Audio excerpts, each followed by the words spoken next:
सुशांत सिंह राजपूत को हमारे बीच से गए ठीक 2 साल पूरे हो गए हैं। 14 जून 2020 को सुशांत दुनिया से रुखसत हो गए और पूरी दुनिया में हंगामा मच गया। कई तरह की थ्योरीज आई, कई बातें आई और फाइनली सुशांत के परिवार और पिता की तरफ से रिया चक्रवर्ती और उसके परिवार पर गंभीर आरोप लगाए गए। मर्डर तक का आरोप लगाया गया और सीबीआई ने केस को टेक ओवर कर लिया। लेकिन 24 महीने बाद सुशांत सिंह राजपूत की हालत और भी ज्यादा खराब है। असलियत 14 जून 2020 से भी ज्यादा डरावनी, ज्यादा खतरनाक है, क्योंकि फोन उठाना बंद कर दिया है। कोई बोलने को भी तैयार नहीं है और 14 जून 2022 एक बार फिर से काला दिन बनता हुआ दिखा। परिवार ने तो हालांकि साफ कह दिया है कि वो अपने बयान पर, अपने स्टैंड पर कायम है। दोषियों को सजा दिलवा कर रहेंगे। बूढ़े पिता का बहुत कुछ कहना है, तो आपको दिखाते हैं, बताते हैं सब कुछ। कैसे 14 जून 2022 बन गया काला दिन। आप भी वीडियो को लाइक और शेयर कर अपना प्यार और सपोर्ट दिखाएं और सुशांत सिंह राजपूत और सुशांत के इंसाफ पर कमेंट जरूर करें। चैनल को सब्सक्राइब कर चैनल के साथ जुड़कर हमारी आवाज बने। तो 14 जून 2020 का दिन कोई कैसे भूल सकता है। दोपहर 2:30 से पौने 3 बजे का वक्त था। अचानक खबर आई कि सुशांत सिंह राजपूत चल बसे हैं। शुरुआती खबर यही थी कि सुशांत ने खुद को खत्म कर लिया था। चारों तरफ खबर आग की तरह फैल गई, क्योंकि 34 साल का बेहतरीन एक्टर, जो कि हैंडसम था, टॉल था, गुड लुकिंग भी था और जिसका करियर अब परवान चढ़ने लगा था, सुपरस्टार बनने की राह पर वो आगे चल पड़ा था। वो कैसे खुद को खत्म कर सकता था। सभी के दिमाग में यही ख्याल, यही सवाल आया। अगले कुछ दिन ऐसे गुजरे जैसे हर कोई सिर्फ सुशांत का ही राज जानना चाहता हो। कभी सलमान खान पर गंभीर आरोप लगे तो कभी करण जौहर पर आरोप लगे और फिर सुशांत के साथ उसके फ्लैट में रहने वाले, मुफ्त की रोटियां खाने वाले पापी पिठानी रिया चक्रवर्ती पर भी सवाल उठे। गंभीर से गंभीर आरोप लगे। अगले कुछ महीने तो ये मुहिम ऐसी चली कि दुनिया भर में हंगामा मच गया। यहाँ तक कि सरकारें हिल गईं। फैंस हर हाल में सुशांत का इंसाफ चाहते थे। हर हाल में जानना चाहते थे कि सुशांत का ये हाल किसने किया और क्यों किया।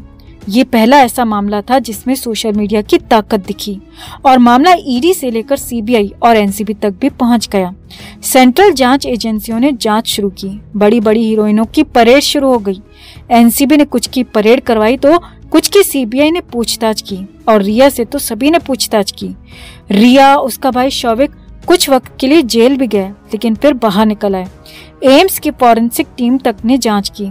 सुशांत के पिता के सिंह के वकील विकास सिंह ने एम्स टीम के हेड सुधीर गुप्ता से बात की और एम्स के हवाले से विकास सिंह ने कह दिया कि सुशांत का गला घोंटा गया था। उसके गले पर जो निशान थे वो किसी और के करने के थे, खुद के नहीं थे। इसके बाद तो हंगामा मच गया। लेकिन जब एम्स की टीम ने फाइनल रिपोर्ट दी तो अपनी रिपोर्ट ही बदल दी। जी हाँ, विकास सिंह ने यही बड़ा आरोप लगाया है कि एम्स की टीम के हेड सुधीर गुप्ता ने जो बात उन्हें बताई थी वो रिपोर्ट में नहीं थी, यानी कि रिपोर्ट को किसी के दबाव में बदल दिया गया था और पहले जो मुझे बताया गया था वो इस रिपोर्ट में था ही नहीं, यानी कि सारी गलती सुशांत पर डाल दी गई। इसके बाद सीबीआई का केस आगे बढ़ने का इंतजार किया जाने लगा। वैसे इस देश में एक और अघोषित नियम भी बन चुका है कि जितने भी केस सीबीआई के पास जाते हैं वो लटक ही जाते हैं और यही सुशांत के केस में भी हो रहा है। आगे देखिए, अब ठीक 2 साल बाद यानी कि 14 जून 2022 को और भी बड़ा काला दिन बनकर सामने आ गया। सुशांत की प्रोग्रेस रिपोर्ट क्या है, रिपोर्ट कहां पहुंची है, जांच कहां पहुंची है, इसे जानने के लिए सीबीआई को फोन किया गया तो सीबीआई की तरफ से कोई जवाब नहीं दिया गया। जी हाँ, मुंबई पुलिस को फोन किया गया तो मुंबई पुलिस ने भी जवाब देने से इनकार कर दिया। एनसीबी टीम सुशांत के केस में जवाब देने को, बोलने को तैयार नहीं है। ईडी की टीम तो कई और बाकी मामलों में बिजी है, तो उसका सुशांत सिंह राजपूत के मामले से, सुशांत के पैसे हड़पने वालों से जैसे कोई लेना देना दिख ही नहीं रहा। और ठीक 24 महीने बाद हालत यह है कि जो सेंट्रल एजेंसियां 2 साल पहले इस केस को सॉल्व करने, सुशांत को इंसाफ दिलाने के लिए आई थीं, वो अब सुशांत केस में बात ही नहीं करना चाहती। एम्स की टीम के हेड सुधीर गुप्ता इस मामले पर बिल्कुल भी बोलना नहीं चाहते। हालांकि फॉरेंसिक टीम को हेड करने वाले सुधीर गुप्ता पहले ही ऑफिशियली कह चुके हैं कि गलती सुशांत की है, किसी और की नहीं। ये भी बड़ी बात आपको बता रहे हैं कि सुशांत केस में कोई भी एजेंसी, जी हाँ, कोई भी एजेंसी, ना तो सेंट्रल एजेंसी और न स्टेट एजेंसी, न तो जांच पर बोलने को तैयार है और ना ही जवाब देने को। कोई भी एजेंसी कुछ भी बोलने को तैयार नहीं। किसी भी तरह की बात कोई करना ही नहीं चाहता। यही नहीं, सुशांत के पिता के सिंह ने और सुशांत के पिता के वकील विकास सिंह ने साफ साफ कहा है कि वो अपनी बात पर अभी भी कायम हैं, अपने बयान पर, अपने स्टैंड पर अभी भी बरकरार हैं। उन्होंने जो 2 साल पहले कहा था कि सुशांत को खत्म कर दिया गया, उसने खुद कुछ नहीं किया, तो उस पर वो अभी भी कायम है और अब भी इंसाफ की मांग कर रहे हैं। सुशांत के पिता ने कहा कि 2 साल पहले लोगों का जो समर्थन मिला, जो सपोर्ट मिला, उससे लगा था कि इंसाफ मिलेगा, जरूर मिलेगा, देर से ही सही लेकिन मिलेगा जरूर। लेकिन अब 2 साल बाद ऐसा होगा, हमारी और हमारे बेटे की ये हालत होगी, सोचा नहीं था। और सुशांत के पिता ये कहकर रोने भी लगे। लेकिन सच तो यही है दोस्तों कि 2 साल पहले जिस सुशांत के लिए पूरी दुनिया के लोग खड़े हो गए थे, युद्ध तो पूरी तरह से सुशांत के साथ था, वही सुशांत आज अकेले हैं। सुशांत के इंसाफ की लड़ाई अधूरी है, अकेली हो चली है। हालांकि सुशांत के बूढ़े पिता ने, उनके वकील ने आस नहीं छोड़ी है और साफ कहा है कि वो हर हाल में दोषियों को सजा दिलवाएंगे। उन्हें सिर्फ सीबीआई की चार्जशीट का इंतजार है कि जिसमें सीबीआई क्या कहती है, क्या लिखती है, ये देखना बाकी है और उसके बाद की बातें फिर तय की जाएंगी। अब कुल मिलाकर एक काला दिन 2020 का था जब सुशांत सिंह राजपूत को खत्म कर दिया गया और अब एक काला दिन 14 जून 2022 बनकर आया, ठीक 24 महीने बाद, जब जांच एजेंसियां सुशांत सिंह राजपूत पर बात करने तक को तैयार नहीं है। फैंस और चाहने वालों तक ने सुशांत का साथ छोड़ दिया है, लेकिन फिर भी बूढ़े पिता के सिंह अकेले लड़ाई को लड़ रहे हैं। उन्हें अपने बेटे को इंसाफ दिलाने का पूरा भरोसा है। तो आपने कितना दिया सुशांत का साथ? आप आगे क्या सुशांत के साथ खड़े रहेंगे? क्या आप सुशांत के इंसाफ की मुहिम में हमारा साथ देते रहेंगे?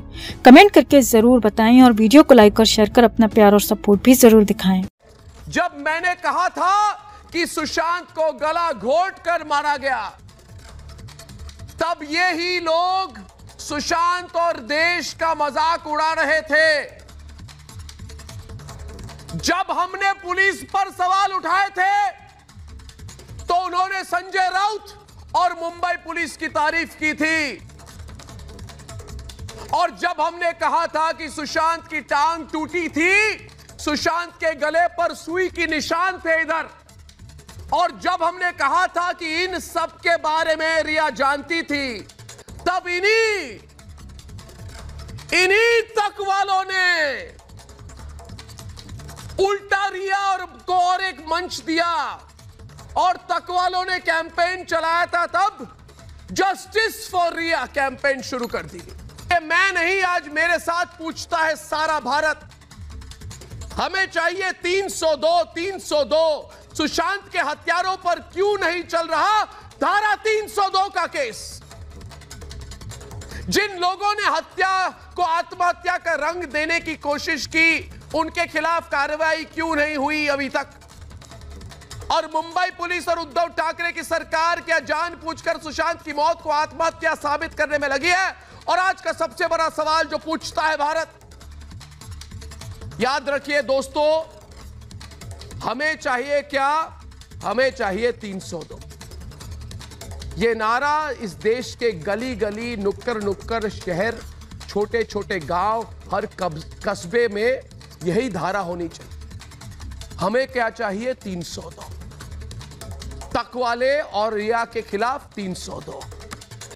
तो मेरा आखिरी सवाल यह है कि सुशांत को सुसाइड थ्योरी बताकर किस ताकतवर शख्स को बचाने की कोशिश हो रही थी? यह सवाल आज अकेला मैं नहीं, और जो लोग ये मान के चल रहे हैं कि अर्नब अकेला सवाल पूछ रहा है और ड्रग्स वाली गली में मंडराते हुए हम भूल गए जो मेन केस थी, उनको याद दिलाएंगे ये पूछकर कि हम सुशांत के केस को नहीं भूले, सुशांत के खिलाफ हत्यारों को नहीं भूले, सुशांत के खिलाफ जो षड्यंत्र हुई वो नहीं भूले, ये नहीं भूले कि संदीप सिंह से अभी तक ठीक से पूछताछ नहीं हुई। हम कुछ नहीं भूले और हम सबको याद दिलाएंगे, वो कांग्रेसी हो, बीजेपी हो, कोई भी हो, क्योंकि ये सवाल सुशांत के बारे में अकेला मैं नहीं, मेरे साथ पूछता है सारा भारत।